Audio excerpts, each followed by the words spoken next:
This is a good movie podcast with Katie and Joe. Hi, everyone. Welcome to another episode of This is a Good Movie podcast. I'm Katie Hutledge, and joining me is... Joe Bates, that's me. Yes, it is. And I'm also the host, or co-host. I didn't give myself a title. I just said my name. Oh, I guess that makes sense, because I do find the host-co-host part I difficult. skipped it. Yeah, we can just skip it. Yeah, we can do whatever we want. Wow. What a world.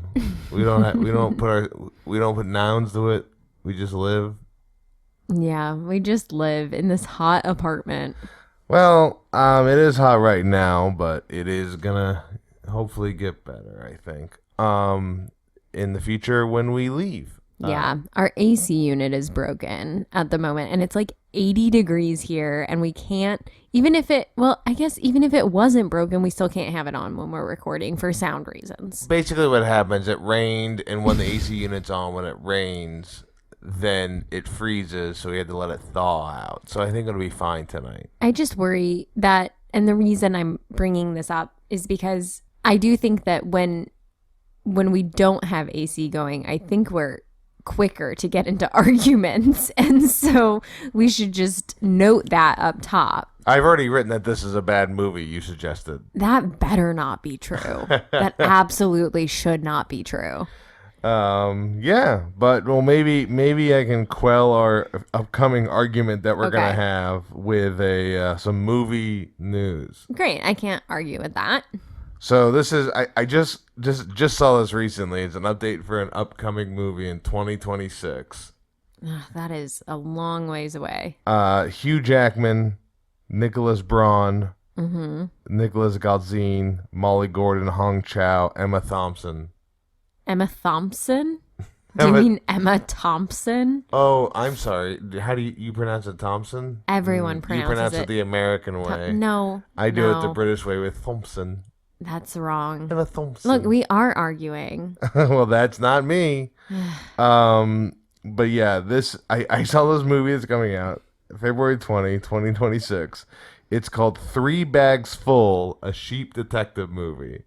Nice. Here's the plot line for this Hugh Jackman star vehicle.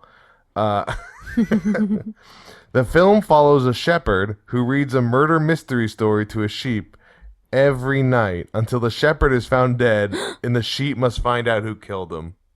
I'm so excited. I knew you would love this movie idea. I can't believe that I have to wait 2 more years for this film to come out. This is why I sometimes don't like to know this far in advance about movies, because now I'm going to just have to wait. Yeah, for sheeps. I have to wait for the sheeps. You have to wait for the sheep to solve a murder of their shepherd. And that's sad too, because now they're going to be trying to solve a murder, but they're also grieving at the same time. That's just another layer. Yeah, they're going to be crying. They're going bah, bah. That is really, that was terrible. I don't know what I expected to come out of my mouth that was going to make sense, but it was just bah. You have to stop doing that. Bah. Stop, please. Someone shot my bah. Do you think Hugh Jackman is he going to be a sheep? Do we know? I don't know, but yeah, that's for that list. I would imagine Hugh Jackman's probably the shepherd, because he's probably not going to be in the movie that long, and he costs the most. Yeah, that makes sense. I just kind of hope so. He's Australian. We've got Emma Thompson, who's British, and then we've got some Americans in there. You know, it's a real range, and I kind of want them all to play the voices of sheep, and then I want the sheep to all have different accents, like they have all come from different places, and maybe it's almost like a sheep camp, like a sleepaway camp, and they've all gathered there. A sheepaway camp? Yeah, it's a sheepaway camp. Yeah. One, what you said is insane. Okay. And 2, yeah, I mean, the UN of sheep. Yeah, I guess I can get behind that. Or what? They all have to have the same accent? Well, but then it's like, well, you're already a sheep. it would be weird if they're all grown up in the same area and have vastly different accents. It would be a little Well, it's odd. already weird that sheep are talking. Well, I mean, it didn't say they're talking. What if sheep have their own accent that we don't know about? Okay. You want to do an impression of that? No, that's offensive. Yes, and. But yeah, that's my movie news. I thought you would get a kick out of that plot line. I did. Well, bye.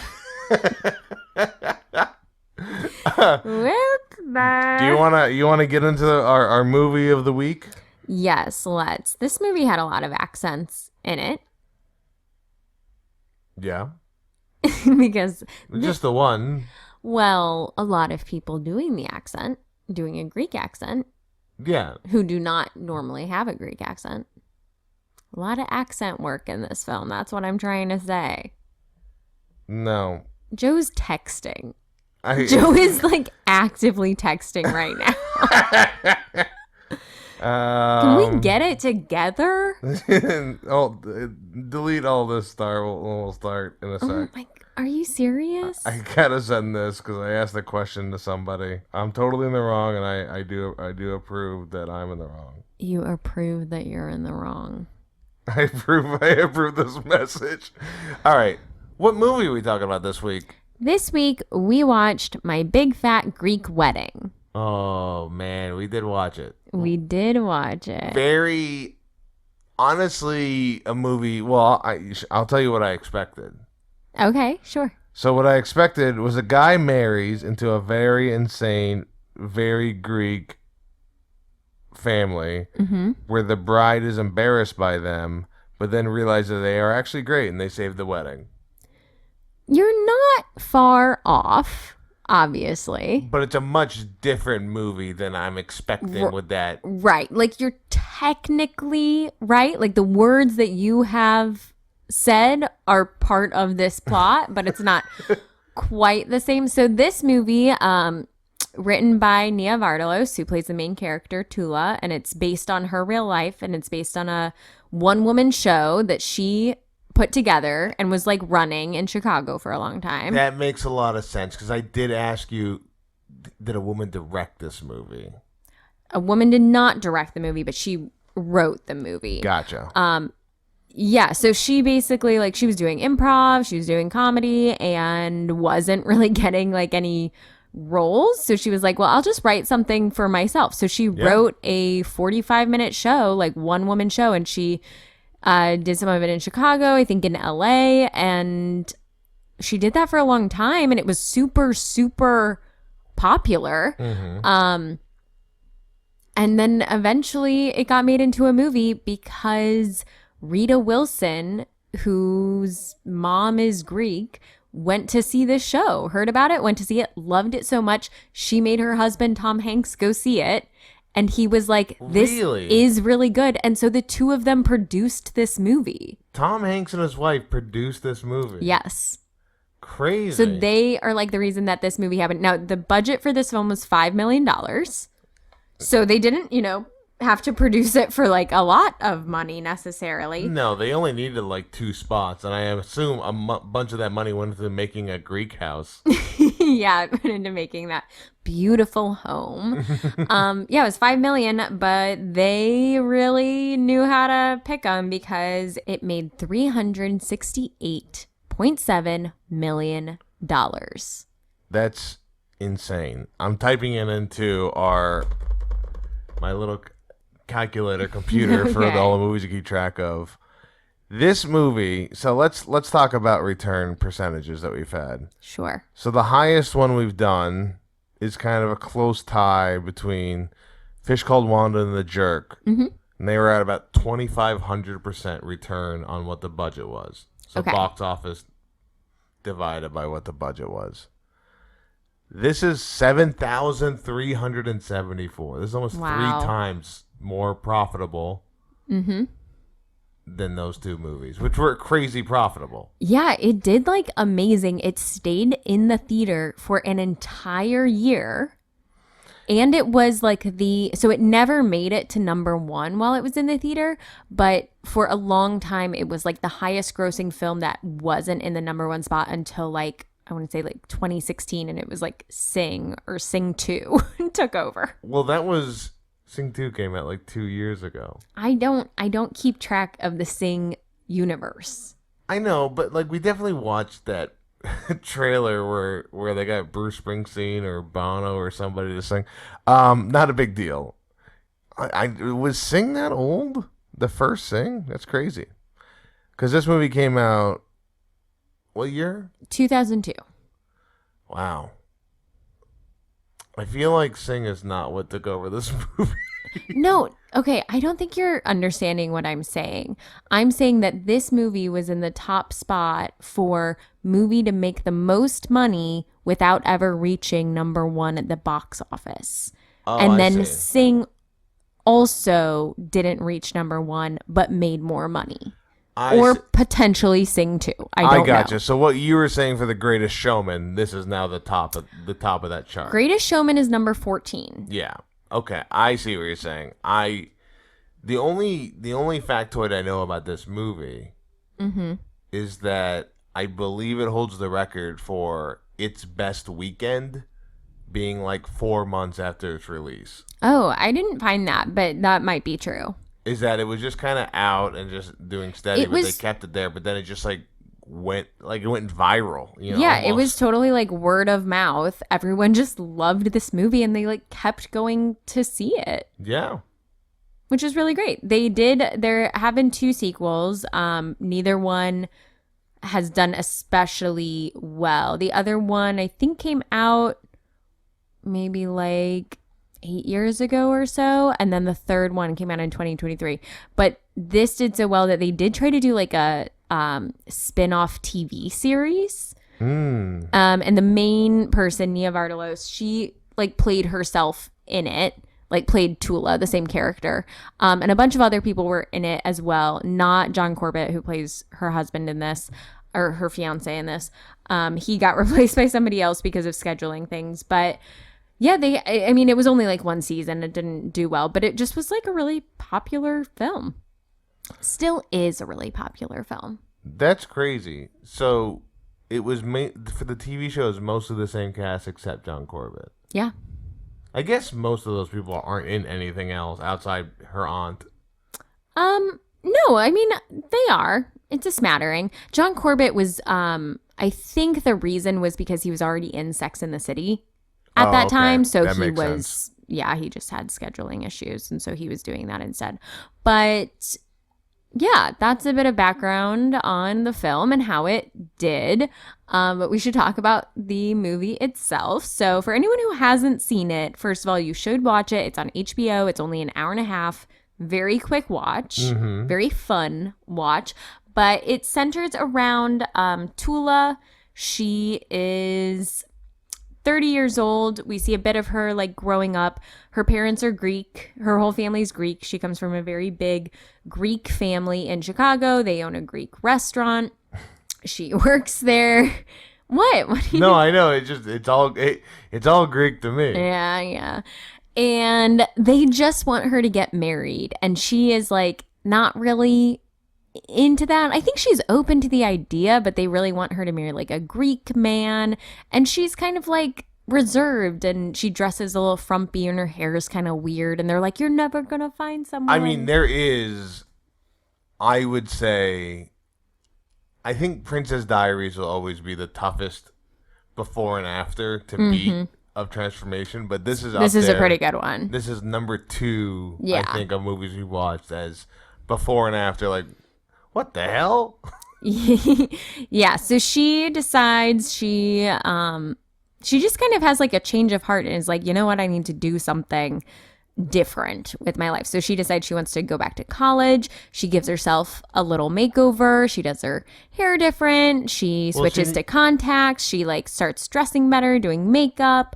And then she falls for this guy who like she kind of saw at the restaurant, but he was nice to her, but she was kind of being weird. Yeah. And then they like things and only giving him coffee and not his friend Ian Gomez. Right. And they run into each other again, and then they just kind of hit it off. They start secretly dating, and then eventually she's like, I love him. And the family is upset about that because he's not Greek. But then they kind of warm up to him. But of course, she has this huge Greek family. So hilarity ensues. But eventually it works out and they get married. And that's the movie.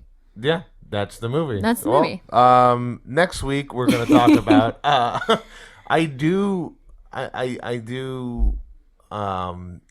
the glow up, and I do like that it's more because she's finally doing what she wants that she gains. It shows that she gains confidence to like try new things. She takes a Computer class. She takes a computer class, but she's so afraid to do that. Her mom helps her, and now that she's like out there doing her own thing, she becomes like more of a person. Yeah. So let's talk about Tula. Yes. Main character Tula. We're not going to say her last name because it's a lot of things that end in I didn't write it down, but it means orange in Greek. Yeah, not the color. No, the fruit. Okay, so we meet Tula. I honestly forgot that the first 10 minutes of this film is Tula as a child.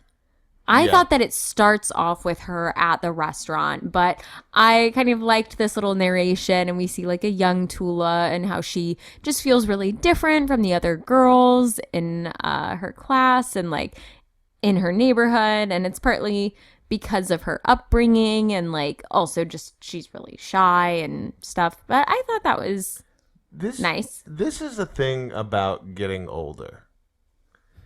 When the movie starts, it's it does a voiceover thing to be oh, I used to be like this, and my father was always like this. You can really tell this is developed from a one-woman show in that part. But it also feels I feel like when a voiceover starts the movie and ends the movie, it feels like a classic movie thing.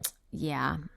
Whereas I think we may have, I'm not 100% sure, but maybe that J-Lo movie we watched where she Atlas. No, Jesus Christ, I'm going to start an Atlas. That J-Lo movie where she was getting married on the beach and they had the... Shotgun Wedding? Yeah. With Josh Duhamel? Did that start with her doing a voiceover? Oh my gosh, I don't remember. I just feel like when you hear it now, it feels out of place. It's not a thing that works well now. Yeah, I mean I can't on the spot come up with any films that do that now, but if people haven't seen Shotgun Wedding, you gotta watch it. I think it's on Amazon or something. Jennifer Coolidge is in it. It's funny. It is a funny movie. You're looking for an easy movie to watch with your spouse or it's a good your popcorn staying in movie. It's a good time. I think. But I feel like it's kind of weird to grow up in something that I do feel like is now a classic thing to do.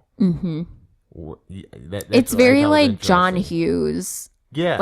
Ferris Bueller, Breakfast Club. You kind of get that, the narration on the way out of the film. I liked it in the movie because the movie felt old, so it felt like it could use it. But again, I was 16 when this movie came out. So it's just weird, It was just that thing that really clicked to me right at the start of the movie. Yeah, totally. So you like Tula's glow up. She starts working at the travel agency. And she just really comes into her own there. Yeah, I like Tula's glow up, but I did when they showed her earlier, I didn't expect her to have a glow up. I thought she just looked that way during her wedding. So I was like, man, this can't be the way she's going to look the whole movie. No. The glow up happens pretty quickly, and she does it all kind of herself, which I thought was nice. I feel usually in kind of makeover movies, it's someone else is doing that to you. So with the Princess Diaries, that's happening to her. In She's All That, again, Lainey isn't taking off her glasses herself. That's Freddie Prinze Jr.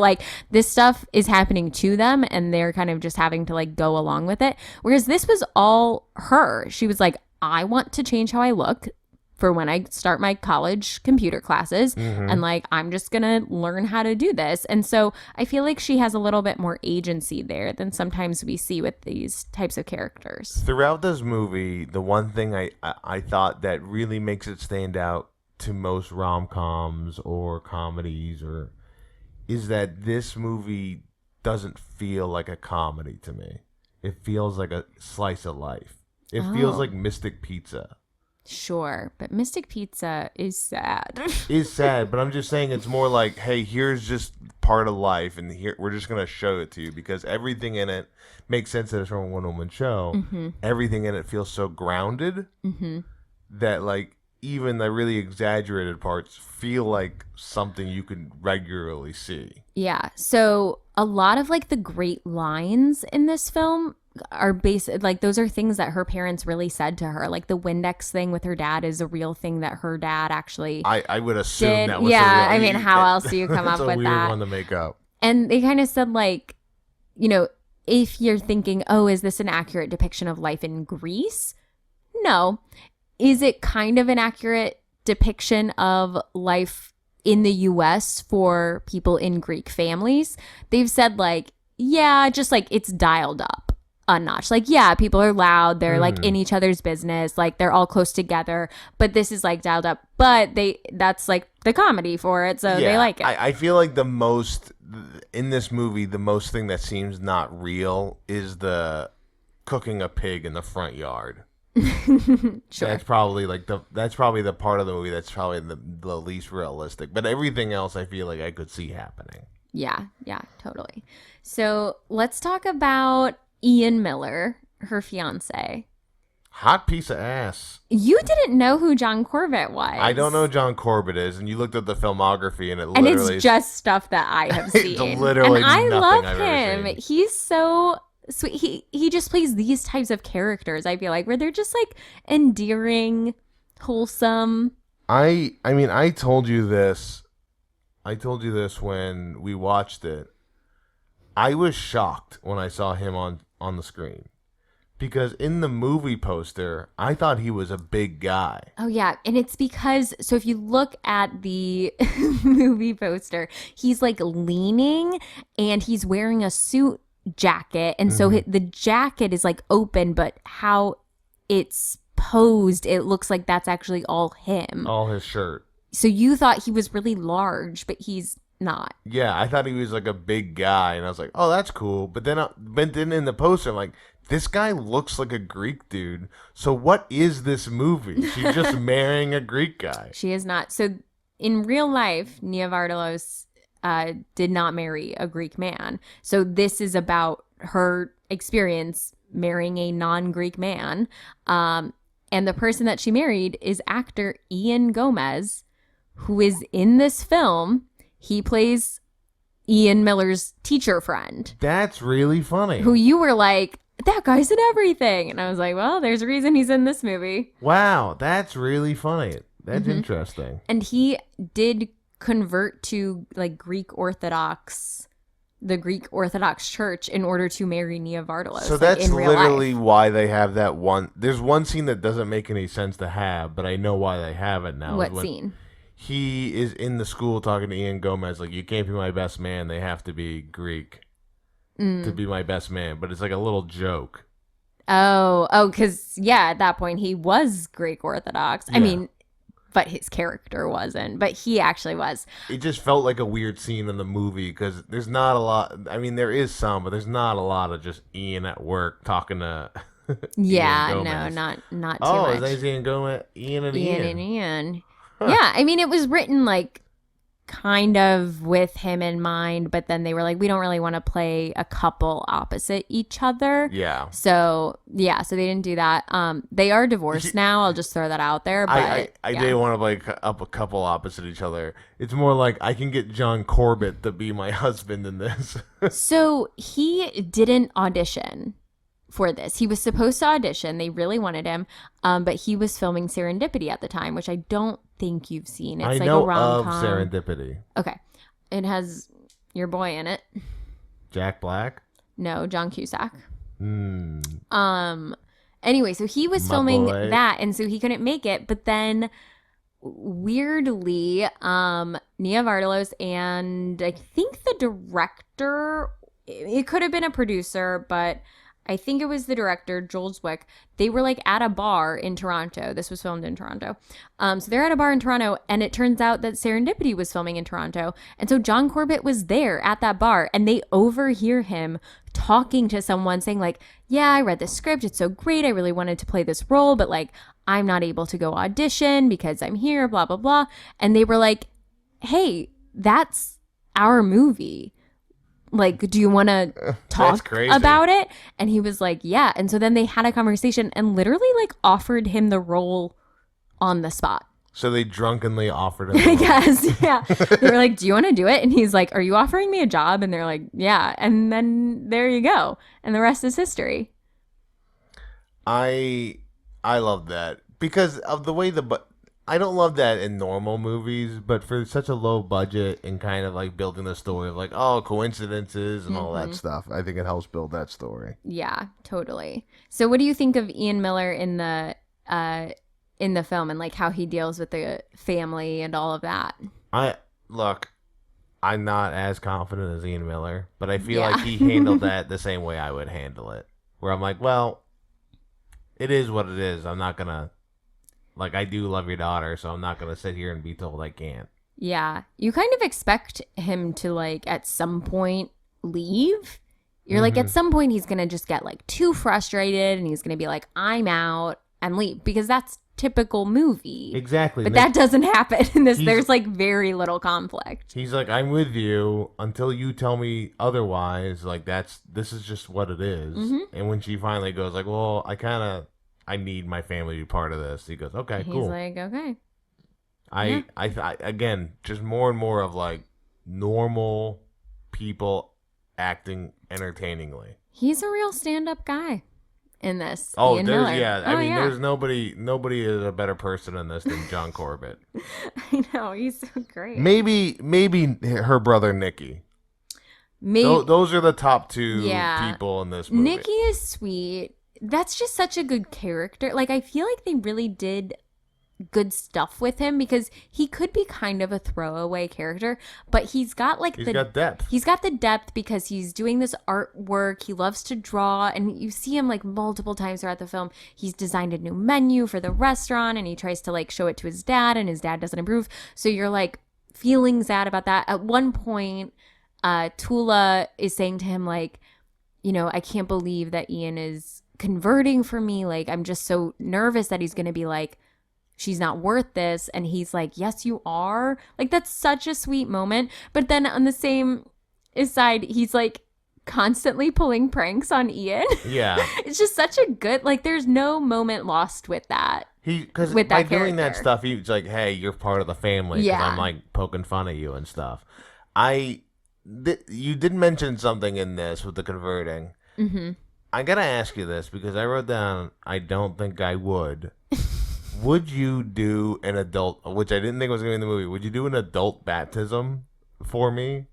For you? Yeah, if I was like, hey, I need you to do this adult baptism. I mean, gosh, that really depends on a lot of factors. Love. That would be the main factor I feel like John did this on, not anything else. Right, but for me to even comprehend that, like, you aren't religious, so this is really out of left field. Well, I mean, we don't go to church. Tula's not religious in this. Well, okay, this is the other piece, is that, like, the Greek Orthodox is part of, it's like her culture. Yes. Like, we don't really have that either. No, we're just basic white people with no culture. Yeah. Outside the 4th of July and hot dog eating competitions. Yikes. Yeah, I guess that's true, but I mean, again, I'm just trying to put myself in the position if this was happening. If you, let's say, were Greek Orthodox, Russian Orthodox, Polish Orthodox, if you're a paradox, I think that people if who are doctors, this is something that was like really, really important to you and needed to happen in order for us to get married, and I didn't have any sort of other religious ties or beliefs, which he doesn't seem to, then sure. Well, a lot of things. If this was important to you, yeah, then maybe. If it's not important to you, then I'm not doing it. And if I'm not busy that day, that's not what I said. I wrote I wouldn't do it for you. Really? Yeah, I don't think I would. Wow. That's rude. Yeah, it's one of those things. I think for me, it would be like, well, you don't respect how I feel about it because I have to do this for you. Oh my gosh. So just the opposite of what I said. Yeah. That was poking fun And at you're you. giving me shit. I know. Barf. This is I'm a cad. That's the whole thing. That's my new gimmick on this podcast. I'm a bit of a cad. Anyway, I love the brother. And I love his pranks. He's always telling Brother's Ian great. the wrong thing to say in Greek, which is funny every single time he does it. It's not overused either. I think he only does it like 2 or 3 times. So that's great. And then at one point, he keeps like threatening Ian, like, if you hurt her, I'll kill you. But like over and over. And it's so good. He does the threatening thing of like I guess that's the rehearsal dinner, maybe? Or is that just like a party? It's at Easter. Oh, that's just Easter. Mm-hmm. I wrote the brother is just Joey from The Circle. Kind of. I would except die for you, that, Shub. well, yeah. Good version of Joey from The Circle. Well, not perfect match version of not Joey. Perfect match version of Joey. That's a bad version. He's really good. And then again, this is the theme for me, is that he has issues with the dad because he wants to be like kind of an artist and do painting. Mm-hmm. And there is resolution where he's like, I'm going to be a painter during the wedding. He's like, I'm just going to do it. But the dad never really gives it to him. Like, the dad never really gives him that approval. But I guess the dad never did that with Tula either. Not really. But it just is, like, which I like. Mm-hmm. He talks, the dad talks a big game. The resolution to his artist story is the exact same resolution to Zac Efron and Mike and Dave Need Wedding Dates, where it just is and no one worries about it. That's the artist's journey. That's if you want to draw, just at one point you're just gonna be gone. Pretty much. That's how it goes. Yeah. Tula does also have a sister, but honestly, I don't want to talk about her. Well, she's just kind of annoying. You can kind of tell the writer doesn't like her sister at all. Because there's like nothing to that character, and they're annoying is like every time. Complaining all the time, and it's like really judgy. And anytime she was talking, I was like, I need you to be done, and I need us to get to a different character because so many of pretty much all of the other characters are lovable and funny to watch, and she just like wasn't. What would your movie look like with the way you write your sister? About your life, just Maddie pop it in every now and then. I would assume it's just probably saying some science jargon, and then she goes, you're like, what the hell was that? Yeah, just every once in a while she pops in and says lasers, and then I'm like, what? Yeah, that would be it. Lasers. Did someone order some lasers? You know my sister always saying, did someone order some lasers? Yeah. Do you want to talk about other family members? Sure, your lead. Okay, great. Well, you threw me by bringing up my actual family, which I wasn't intending on talking about. Oh, a movie about family. We should talk about. We could add our own families into there. I don't think so. They didn't consent to this. They didn't consent to this. Nope. Well, the thing is, my family is very much more like Ian's family, so it's tough for me to kind of. His parents are funny. I'm happy that like they opened up towards the end of the film. Like they were accepted. Like it was just, they're very quiet and reserved, and it's just the two of them. And then they come into this big Greek family and they like don't know what to do with themselves. But both families are like really trying, and they are trying to like be nice to each other, be respectful, get along. There at no point is like a fight between them. No. Like nothing like that. It's just kind of like some growing pains. So I felt like that was really nice and good. They did get drunk on Ouzo. They did get drunk. Ouzo, if you haven't had Ouzo, is the first couple times you have Ouzo, you're going to get as the drunkest you've been so quickly. We had Ouzo in Greece and it was crazy. I was like, they keep saying it's like very alcoholic, but like, I've had other alcohols. Like, I've had, like, straight whiskey on the rocks. How bad could this be? And, like, we had 2 of them and went home and went to bed at, like, 9 p.m. Yeah, it just hits you different. The scene where, just before that, where she brings a bundt cake and, like, Tula's mom doesn't know what to do with it, but then she puts a flower pot in the middle. It's so funny. Bunt. It's so, like, nice. She's like, I fixed it. Like, it was just really, it tickled me. I really liked at the wedding, the mom, his mom is, like, laughing and enjoying herself. Mm-hmm. Yeah. Like, it's just, like, simple things, like, and not, like, there was a scene where she's like, oh, let's dance. And they have, like, that kind of, we're having fun. But before that, just casually showing her, she's, like, enjoying herself. Like, this is good. Mm-hmm. It's very, I mean, there's such good filmmaking in this little film. I love it. I really do appreciate it. Yeah, me too. The wedding scene at the end is fun because actually a lot of Nia's family, like real family, played extras in the wedding. Like her real parents are there somewhere. That's how you save the money. She's got cousins there. Then they also just like to get extras, and they were filming in Toronto. They just like put up flyers at like Greek churches around Toronto to like find Greek people, but they wanted it to be like, you know, authentic, but also have like a real range of ages because that is what you would have at this wedding. This was filmed in Toronto? Uh-huh. That's so funny, is that it feels like there's decades where it's like, this is the decade everything was filmed in Toronto. This is the decade everything was filmed in Vancouver. We just go back and forth. Just in go Canada. back, wait for Calgary. That's next. And Nia also said that not all of her cousins are actually in the film, but all 49 of them, at some point, their name is used in the film so that they all got a shout out. How many? 49 cousins. The thing is, though, 27 of those are Nikki. Yes, exactly.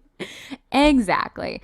Yeah, so she has a bunch of cousins, like Tula has a bunch of cousins in the movie, but the 2 main ones are her cousin Nikki and whatever the name is of Joey Fatone. Yeah, whatever Joey Fatone's name, and can you explain how Joey Fatone is attached to this movie? Like, how did this happen? I don't know. What a weird thing that he is just in this movie. I love it. Good for him. He's a terrible actor. He was fun in this. He is a terrible actor. He doesn't need to be good for this. No, that's fine, but you have to establish that he is a terrible actor. Okay. But he delivers the one line when Nikki's doing threats, and he points out to Angelo. His name is Angelo, I think. Oh, yeah. Cousin and Angelo. He goes, Angelo, you had something to say to Ian? And he goes, hey, Ian, while smiling, we're going to kill you. And then just leaves the screen. I go, that's a perfect line. He always, like, multiple times during the pranks, whether it was that one or telling Ian the wrong thing to say, like, he always just bought in immediately. Nikki would be like, hey, Angelo, like, what is this? And he would just go with what Nikki was saying, which that's what you want in a cousin. And then cousin Nikki was funny. She just, like, is all over the place and, like, making her dress. And I mean, she's the gossipy one of the family. She was, like, an amalgamation of a bunch of Nia's actual, like, female cousins. Mm-hmm. But she was a firecracker. She was a firecracker. She was a firecracker. And then their mom is Aunt Vula. Aunt Vula. Played by Andrea Martin, who is, I think, like, the star of this film. Well, actually, her and then the dad, who I'm, like, saving for last. Yeah. But they are, like, the stars. I feel like the girl cousin Nikki, the thing, again, is, like, she could totally be, like, the villain of the movie. Mm-hmm. Because she is, like, an evil person. She's not evil. Not evil, but, like, you could totally make she her could to be like jealous or like trying to like mess stir up the stuff wedding, up, but and she's not. no, she's like, you didn't tell us about you dating this guy. I found out. What the hell? And then she's just supportive. Yep. It's just great. It's just what a family should be like. Yeah, it's really nice. And then what's Aunt Vula? I think it's Vula. Aunt Vula, Tula, and Vula. Yes. Wow, that rhymes. I don't know if you know that. I do know that. Well, Tula is short for something. But yeah, Aunt Vula. So this role was written for Andrea Martin because Andrea Martin did like improv Second City stuff, I think, in Chicago, and then so did Nia Vardalos, but not at the same time. But like she knew of her as like a legend. Was Andrea Martin like a consistent worker, or was she like a nobody when this was made too? No, I think she's a consistent worker. Okay, so she was like John Corbett is the most famous person in. Well, Joey Fatone's the most famous person in this. Then John Corbett, then Andrea Martin. The actor who plays the dad has been around for a long time. Gotcha. He was in Room 222, which was like a sitcom in the 70s that was on for a really long time. And well, so that good. was like very successful. So that kind of launched his career. But he, has done a lot of stuff. He actually came out of retirement for this film. I totally forgot to mention that I did write down, this cousin looks like Joey Fatone before you told me I was like, that's Joey Fatone. I was like, oh shit, it is Joey Fatone. Joey Fatone is the most famous person in this movie. Yeah, I thought Andrea Martin was great. I loved every time she was in the scene to like do anything. She's just like dynamic to just, watch. yeah. And her line delivery, and she has some of the best lines of like, oh, he's vegetarian. That's okay. I'll make lamb. Like, it's just so funny. Yeah, and she probably is like the most movie person in this movie. Mm-hmm. What does that mean? She's the most like, when you're saying like making a classic movie like this kind of thing, everyone else seems like very grounded, but she's the most like made for movie person instead of real life person. Like, she's kind of over the top. Yeah, but not too much. Not too much at all. Like, it's good to have her because you can having someone that loud and that boisterous and that funny is a rare mix. You hardly see that. I guess. Yeah, she was good. And then she, at one point, like, is talking about the seashell lamp that she made. And she's like, I'll make one for you. It's just, like, those little pieces are so, they really, like, round out the character. And you're, like, I would just watch her do that character. Well, your favorite part was when the dad was doing the wedding gift and she just crouched in between Ian's parents to, like, watch it with them. Yeah, all of a sudden, like, they're at the wedding reception and the dad is giving his really lovely speech. And then it just pans to, like, the audience and you see Andrea Martin sitting between Ian's two parents. Yeah. Like, she's just put herself there. So good. It's so funny. She's like, we're best friends now. We're best friends now. That's how it is. Your family. Your family. So then you have the parents, Tula's parents. I thought they were so good. I thought the mom was really great. And she's got some great moments where, I mean, one, you can see there's like tension between her and Tula because she's like the Greek mom, like what you're supposed to do, whereas Tula is like not quite that. But then sometimes they're in cahoots as well when they're having to like trick her dad. I love the trick. I love doing the trick, making it feel like his, because Andrea Martin is like clearly like delivering lines badly. Well, there's like a couple of tricks where one, she wants to go back to school and take these computer courses, and the dad is like, no, you don't need an education, blah blah blah, and she's like, don't worry, I'll talk to him. And she has this line about like the man is like the head of the house but the woman is like the neck. And apparently that's like a real thing that her actual mom said to her, so she like put that in there. So she gets him to agree like she can go do the college classes. And then Tula wants to work at the travel agency for Aunt Vula, but like her dad's not gonna let her unless he thinks it's his idea. And that scene is so great because they're like proposing this to him, and then he's kind of like, oh well, what if this like other person no that can't happen. And she's like, Andrea Martin's like, well, I guess. And the mom is like, no, that would not be good. Like, she's just like, nope, redirect. And then she has like some nice little heartfelt scenes with Tula, like before the wedding and stuff. It's just, she's like obviously very involved to an extent that I think Tula and Ian don't quite want, like their wedding invitations that she orders without their knowledge are just like a picture of the Greek flag. Oh, these are beautiful. Everyone loves them.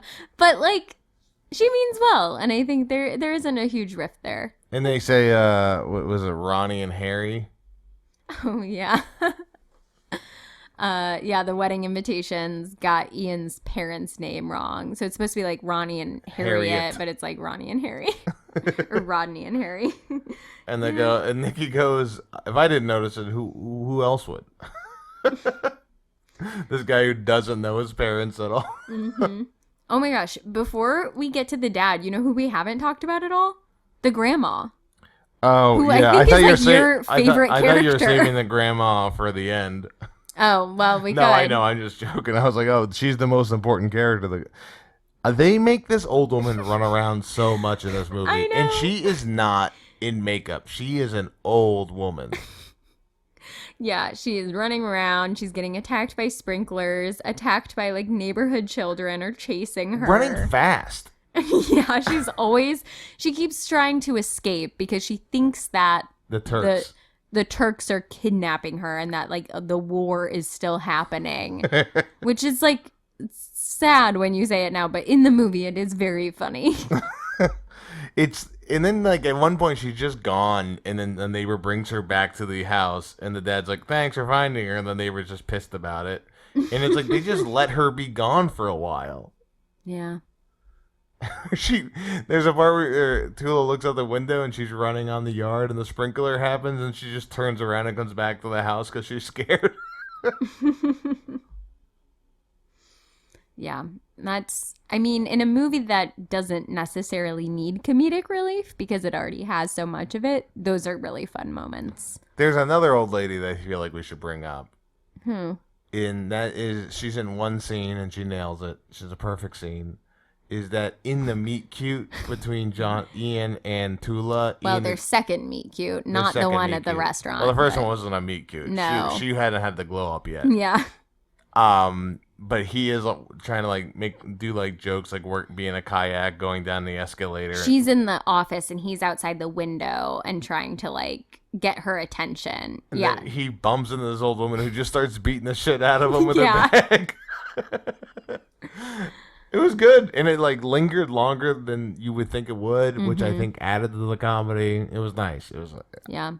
You know what? I remembered just now mentioning how they did meet at the restaurant first. So he doesn't remember that, right? Like he just sees her in the travel agency and is like, she's pretty. I like her. You know, they get to talking. They're hanging out there. And then they go to dinner and he's like, oh, I should have taken you to Greek food. There's this great place.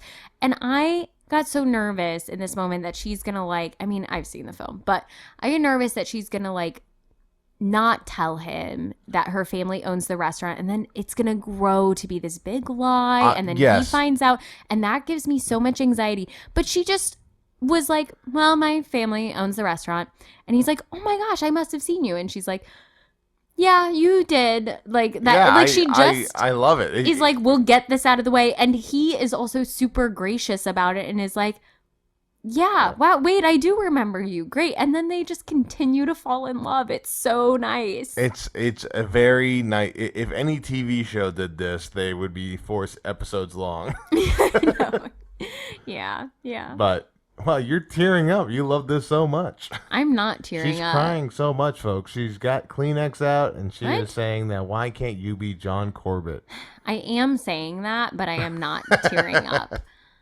Okay, so the dad, Gus Kostos, is so wonderful.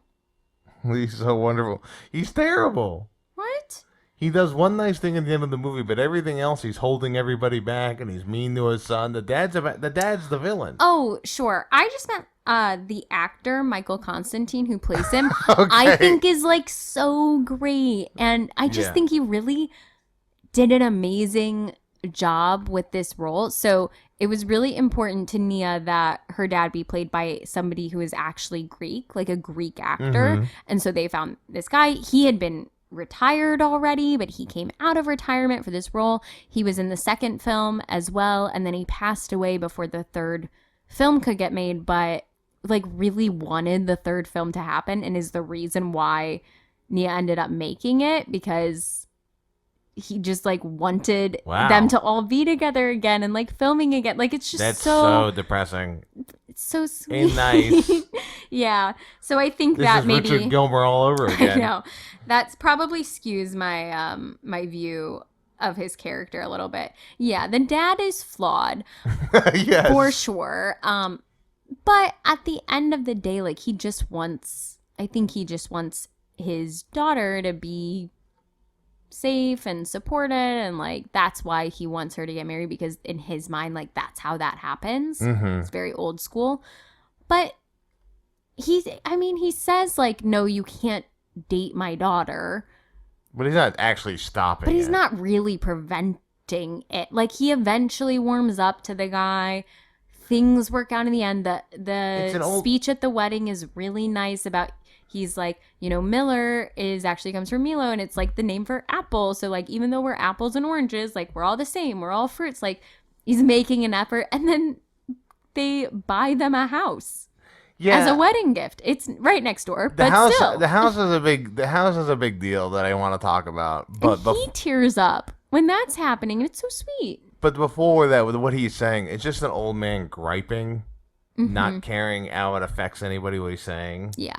Which is something I can understand my old man doing, where he just says whatever asinine thing he feels like he needs to say without caring how it affects anybody. Because he's been an old man for 38 years. But yeah, the dad definitely felt like a dad. It felt... I like the stuff where he's like, "Oh, I'm the smart one," and she goes, "Oh, you're the smart one between us," to the mom, and he goes, and he's no, just wait. like exasperated. He's like, "Oh no, I've said the wrong thing." Just felt like a very real person, like very real. That's what the movie does. I mean, yeah, it's so great. That's the magic of this film, I think. Yeah, I think that's why it did so well, because it feels like you're literally just watching a family exist. Pretty much.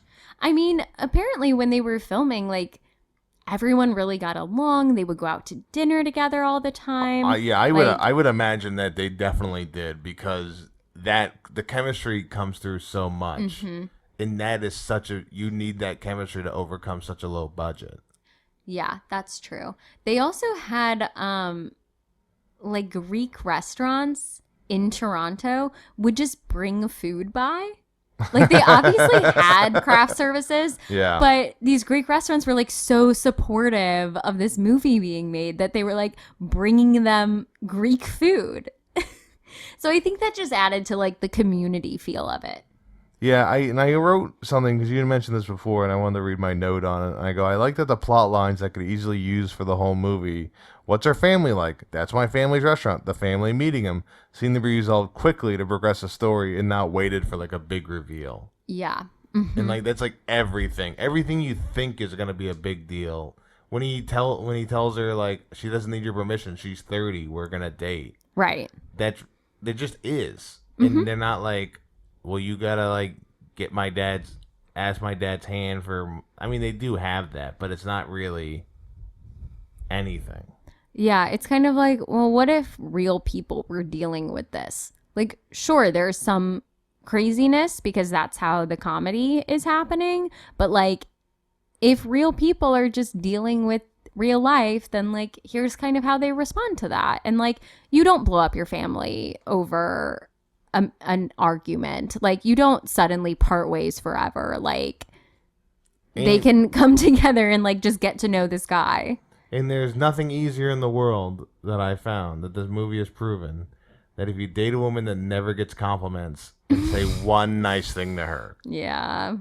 I know, that part isn't great. But thank goodness she found this guy, because I don't know what else she was gonna do. Oh my gosh, there's so many terrible guys out there that could have like been just treating her terribly. Oh yeah, she thinks she's supposed to and just as long as they call her beautiful, she would like put up with it. Thank God she found this angel of a man who's really gonna treat her nicely. Ian, you angel. Your mom looks just like Maria Bamford. So,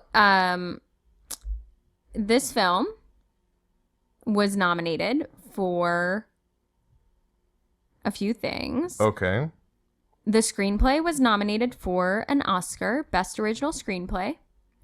And then it was also nominated for some Golden Globes, Best Motion Picture, Musical or Comedy, and Best Actress in a Motion Picture, Musical or Comedy for Nia Vardalos. It's interesting.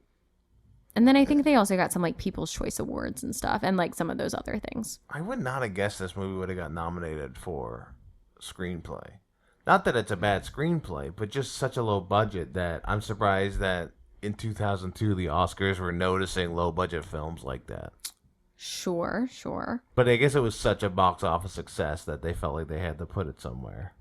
I mean, this is the kind of like people talk all the time about like, oh, the popular films don't get nominations, blah, blah, blah. We know what happened with Coda. But this is the kind of stuff that you want to see getting nominated. I want to see who else was nominated that year and who won. Okay, Best Original Screenplay. The nominees were My Big Fat Greek Wedding, Y Tu Mama Tambien, Gangs of New York, Far From Heaven, and the winner was Talk to Her by Pedro Almodovar. Don't know. I only know the Gangs of New York. I don't really know any of those other ones. Did Windex sponsor any of this? Windex did not sponsor this film, but their sales skyrocketed after this movie. Now, there is no science behind Windex actually being able to cure any of these ailments. And in fact, they do say like you should not be putting Windex on your skin. But her dad swore by it, so there you go. That's funny. I did like that the proposal wasn't a big deal either. It was just he just asked her to marry him while they were sleeping together. Mm-hmm. It's just casual, very normal things. They're a very casual couple. They were a very casual couple. Mm-hmm. Although it is, I mean, for this guy to also get lucky that she seems to be a relatively normal person with an insane family who has never dated anyone before this guy at the age of 30. Mm-hmm. He got lucky too. I guess. I don't think it's always lucky to date someone who's never dated anyone before. No, what I'm saying is that she turned out to be a normal person. That she, for that, is. Yeah, I'm telling you, if you gave me a description of who that person was. Gotcha. And told me they were normal, like a normal person in a relationship, I would have been like, no way. Okay, I see what you're saying. Mm-hmm. All right. I don't have any more characters to talk about, but which character would you cast our dog Wally as? I would cast Wally as Angelo. I was going to say Joey Fatone. Yeah. Because Wally can yes and. Wally can kill Ian. And Wally can kill Ian. No. I like the getting ready for the wedding scene. I thought that was good cinema. When she like gets in, the whole group of girls are like putting makeup on her and putting the dress on her. That whole thing just felt like good filmmaking. And yeah, that was like, fun. I look terrible. Like when she's finally the dress is kind of crazy, but she goes along with it. She has a crazy like pimple that is a huge disaster, but like they just put makeup on it and you deal with it. And then later she's like talking to John Corbett about it. He's like, oh yeah, I woke up with one too, but I just put Windex on it. Which is always pretty funny. Yeah. I guess I don't want to ask about the sequel movies either because we might watch them. So I don't want to know. I mean, yes, we might watch them. Probably not for the podcast. I looked up the box office for the second one. It made good money on it. It made decent money, not nearly as much as this one made. The other two are not as good. Okay. So, I mean, they're not like awful, but they're like more like caricatures of themselves. Yeah, kind of, yeah. Okay. Do you have any takes? I do have some takes. I'm going to start with my bad takeaway because it's a bad takeaway. I want to get it out of the way. Is she a little cockeyed? Did Naven Johnson make her glasses? I didn't notice that. There was a couple scenes that it felt like her eyes are a little off, so I didn't know that was a thing. They do, and I just wanted to say a Naven Johnson reference, but there were a couple of scenes where I was like, is she a little cross-eyed? I don't really realize it. I didn't notice it, but Maybe I don't maybe know. I'm horrible. Yeah. And maybe I just couldn't get that contact scene out of my head. I refuse to watch that scene because I am afraid of eyes, but She's afraid I of got eyes. the gist of what was happening. I'm not afraid of eyes. I'm a narcissist. The letter I. Anyways, my normal takeaway. My favorite lines in comedies are just asides that if you get the joke, it's like great. In Dumb and Dumber, one of my favorite comedies of all time. They're trying to remember what her name is in the movie, and they're like, Swan. Maybe it's on a briefcase. Samsonite. I was way off. I knew it started with an S, though. Great line. Loved that whole experience. And later in the movie, the bad guy opens the door, and Jim Carrey goes, "Who are you?" And he goes, "I'm the owner of the briefcase." He goes, "Well, Mr. Samsonite." And it's a throwaway. You don't notice it. It's like he says it under his breath. It says it while the scene is moving, so it's like kind of just there, but not there to like land, like wait for a laugh or anything. In the end of the movie, Ian's dad gets up to get the mom to dance and goes, "Let's go, Harry."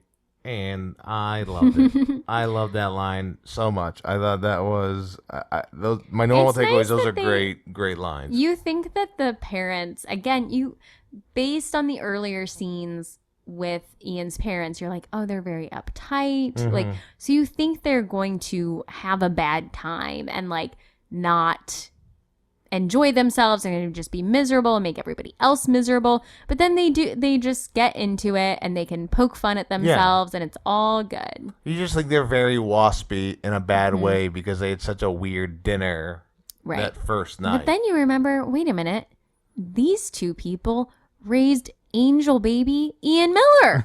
Angel of course baby. they're great. And my good takeaway, and this is a good takeaway, not as a good thing in the movie. I think my takeaway is good. Great. Talk to me before you buy me a house. Have a conversation with me before you're buying a house for me. I can't tell you how mad I would be if someone bought me a house. Right. Yeah. That for you is not going to work. I get that. It would not work for you either. No. So when you say that for you, that prepositional phrase for you really takes ownership out. I think it works less for you than it does for me. Come on. I can't tell you how much you'd be nitpicking things. Like, well, I really want this in my house. I guess you have money that we can, like, rebuild things. Joe, you want us to, like, live in a spaceship. I don't want to live in a yes, spaceship. You want us to live in, like, a house that nobody understands how to get in the door because it's, like, hidden by a secret password. That's cool. But I like an easy door. I'm okay with normal houses. No, I get it. To me, I wasn't even thinking about weird house or anything like that, which, I mean, I do want a house that's, like, unique and something that stands out, basically because I've grown up in subdivisions my entire life, or suburbs my whole life, and it's all been the same cookie-cutter house every time. And it's terrible, and I can't handle it. I can't handle having the same exact house. It's funny because all of the houses you have lived in, your parents built. They designed them. No, they didn't. You're mad about that. They didn't design. No, they designed their latest house, but most of the time, when you go into these suburbs, is they have like 3 models of homes. Oh, okay. So they build off the model of homes and then just do some little custom things within it. That they're not fully customizing houses is insane. So you're in a house, you go to your friend's house. I'm saying like price wise to like fully customize and design your house.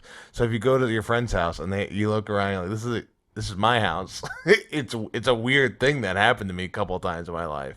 I mean, yeah. I also grew up in a suburb, and so I also have been in houses that are the same layout as the house I grew up in. Yeah, I don't love it. Okay. It's like, what are we doing? We're just all living. We're all rats on a wheel, man. Anyway, I guess don't buy us a house. Don't buy us a house. But also, like, we bought you a house. It's 3 bedrooms. Well, we really needed 4 bedrooms. So now what do we do? Like, now, do we sell the house to get a bigger house? No, we can't because he just bought us a house. Here's my question to you, Catherine. How long do you have to live in the house that's bought for you? 5 years. That's easy. 5 years. 5 years, and then you can sell it. As long as you have grown out of it. You have to grow out of the house within 5 years. Otherwise, you have to stay until you grow out of it. God, we have to have kids so we can get a new house. We don't have a house. No, I understand we don't have a house. I'm saying, like, if you have to grow out of it, this situation that the parents are going, the people going through, like. Otherwise, you have a free house. Why would you leave? Why are you considering adoption? I hate my house. What? I hate my house. All right. Well, those are my takeaways. Okay, those are your takeaways. The heat is getting to Katie right now. It is. I'm frustrated. I know Katie is frustrated. Okay, well, was this a good movie? God, just. Well, anyways, good movie. What the fuck? What are we doing? Yeah, this was a good movie, Katie. I know it is. It's a great movie. It's a great movie. Okay. I do think it's a great movie. I'll even say that. I think this is I'm gonna look at the list real quick. I think this is I would say this is the best movie you've shown me. Wow. Of all the movies we've seen, this is the best movie. There is arguments for Devil Wears Prada, maybe. Pretty good movie. But really, it's only that. Silver Linings Playbook, I get, is like an Oscar winner. But I think this is the best movie I've seen that you've shown me. I feel like it's hard to dislike this movie. And I think that it really comes from the fact that this is based in reality. That you had Nia Vardalos. It is her life. Yep. She wrote this. She performed it. And then she is the main character in this. And she refused to kind of give that up because some studios, I mean, she had other offers, but they were like, we're going to replace you with Marissa Tomei and the family's going to be Italian instead. And she was like, no, it's my family. My family's Greek. We're doing this. And so that's why like nothing was happening with this until Rita Wilson and Tom Hanks came in and they were like, yeah, you can be in the movie and the family will be Greek. I looked at the director while you were saying that too. And what an easy job this guy got to direct this movie. And he's only directed 3 other movies in his life. Okay. One of them was Fat Albert. The one with Kenan Thompson? The one with Kenan Thompson. I like that movie. Written by Bill Cosby. You heard it here first. I know. I've never seen that movie, but I don't think I don't know if you. I guess we could do problematic movies. I'll do a Woody Allen movie. You do a Bill Cosby movie. I've watched that Fat Albert movie like a lot, honestly. pre the arrests. You know, you're like school in summertime, Katie. What? No class. Okay. Do you have a movie for us to watch? Yes, I have a movie for us to watch. The sequel for this movie is coming out what seems to be almost 30 years later. So we're going to watch the first one. Okay. We're watching Twister. Oh, great. Yeah, because I haven't seen that and I do want to watch the new one. Why do you want to watch the new one, Katie? Well, I mean, I'm going to be honest here. I do think that Glenn Powell is like a little bit too active right now. Oh, well, he's got too much going on. You haven't tried to watch the Hitman movie yet on Netflix. No, because it's the market is oversaturated with Glenn. It's Glenn-saturated? Yes. And so I'm trying to give myself a break so that I can genuinely enjoy the Twister movie because it also has Daisy Edgar-Jones in it. And I do very much like her. Mm-hmm. And so I need to, take out my biases. Okay. So we're going to watch Twister. Okay, great. Can't wait. You can watch it on YouTube TV. Mm-hmm. And Hulu with a premium subscription, which I don't know exactly what that premium subscription is. But all right. Well, otherwise, we'll find it. YouTube TV has it says. So if you have that, which is the best TV service by far. Sure. What a plug.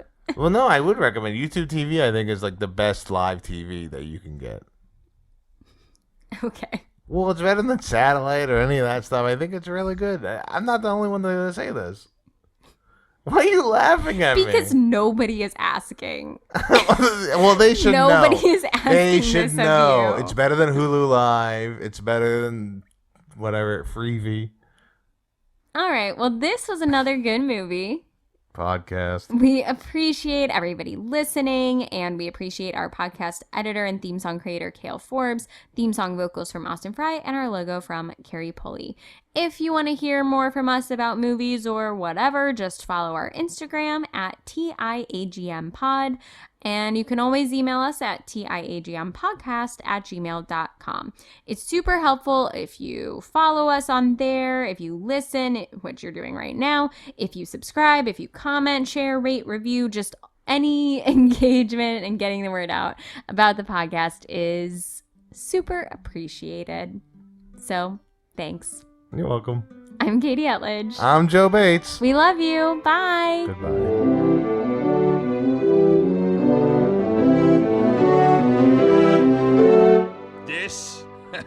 This is a good movie podcast with Katie and Joe.